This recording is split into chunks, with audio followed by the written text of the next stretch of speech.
Yep. Alright, you're being recorded. Just FYI.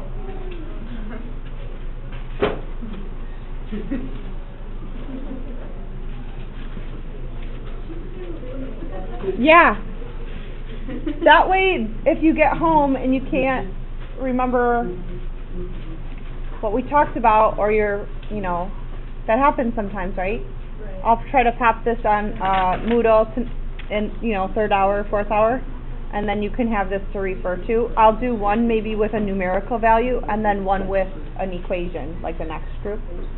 So number 9 says this. This is on page 128.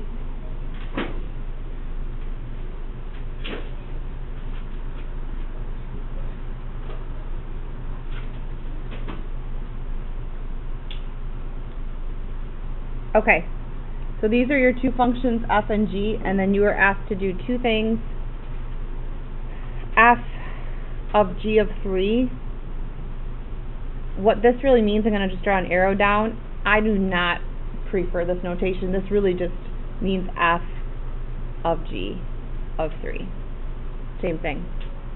I don't know why I keep getting this here.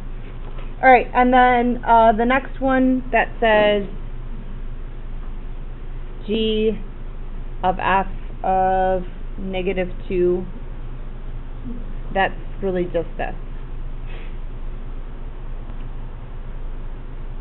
Okay, so then let's do this first.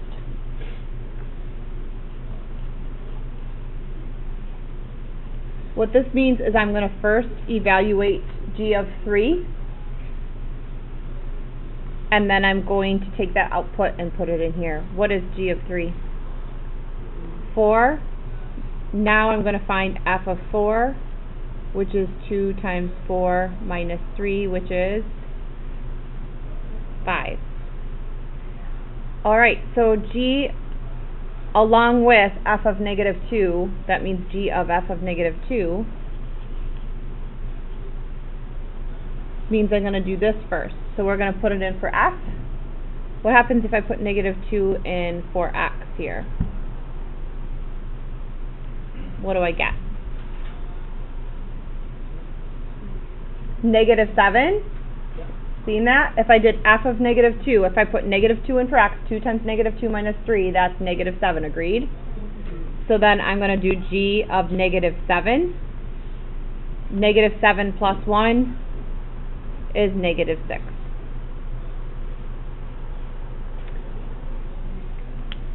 Okay.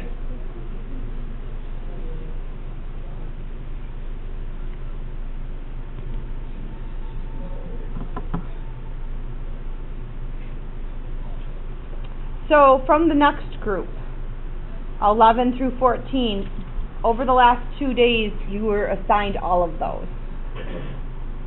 Do we want to do one of, not do we want to, which one do we want to do? 10? No. 10's like the one we just did. I just did 9, so I think you can do 10 now. 11, so pick one from 11 through 14. 14.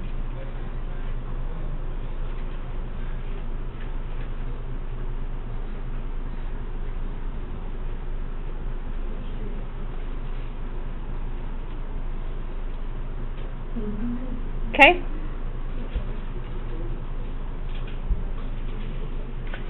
You are asked to find both f of g of x and g of f of x. So these ones are not numerical values, they are with respect to x. So I'm going to write this. Okay. So what this means is I'm going to take this function f, and in it I am going to put the function g of x in for x. So what I'm going to be doing is I'm going to take 1 over, I'm going to do this. Do you see where the x was? I just put a parentheses. That's where I'm going to be putting g of x. So what goes in there? Square root of x. And if we can simplify, we simplify. We cannot. This is just 1 over the square root of x minus 1. That would be f of g of x. Alright. G of f of x. I'm going to take, this is my, I use an outer function, I call it. That's my main function. So I'm going to write that. Well, that's not too bad. I'm taking the square root of something. I'm going to be taking the square root of the entire function f of x, so I put it in there. Once again, well, I guess you could do this. You could do the square root of 1, right? Is the square root of 1, 1? So I could simplify this a little bit and make it 1 over that. But again, there's not a lot of simplifying that can be done there. Alright, Lindsay? Can you do the domains for those? Yes, I can. Thank you. I'm sorry. So, do you remember how when I went up here that I put this function in here?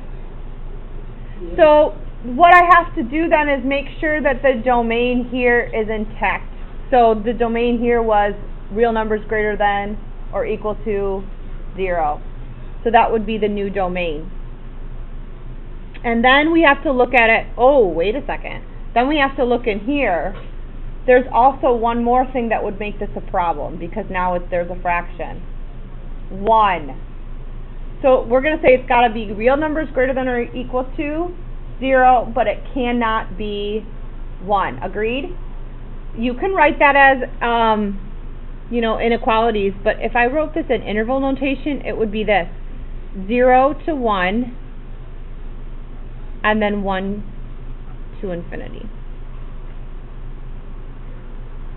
Okay, now let's take a look at this one. This one I put f into g. So what's the domain of this? All real numbers except 1. So that's going to be part of the domain of the new thing. Also, I had a square root going on there. Okay, so a square root means what? It's got to be positive. Okay, so I'm going to now take a look at my final equation right here. Still x cannot equal 1, right? Okay, because 1 minus 1 would give me, the square root of 1 minus 1 would give me the square root of 0. Okay. Could it be something bigger than 1 though? Yeah. Can it be something less than 1? No, because of the square root. So I kind of have to put the fraction and the square root together when I do that one. So here's what we're going to write. 1 to infinity. I am not putting a bracket on this because the value of 1 is not in the domain, whereas here it was. You could include 0. Here you cannot include 1. So these are the domains of those things. Alright, was that helpful? Yes. Okay.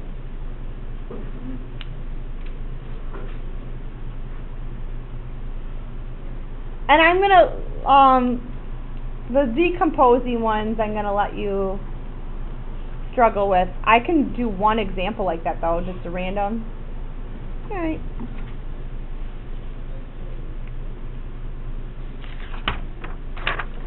Let's flip this over.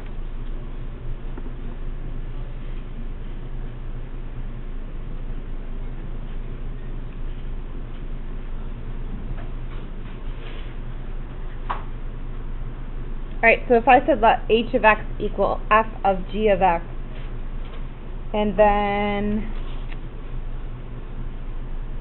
I had h of x equals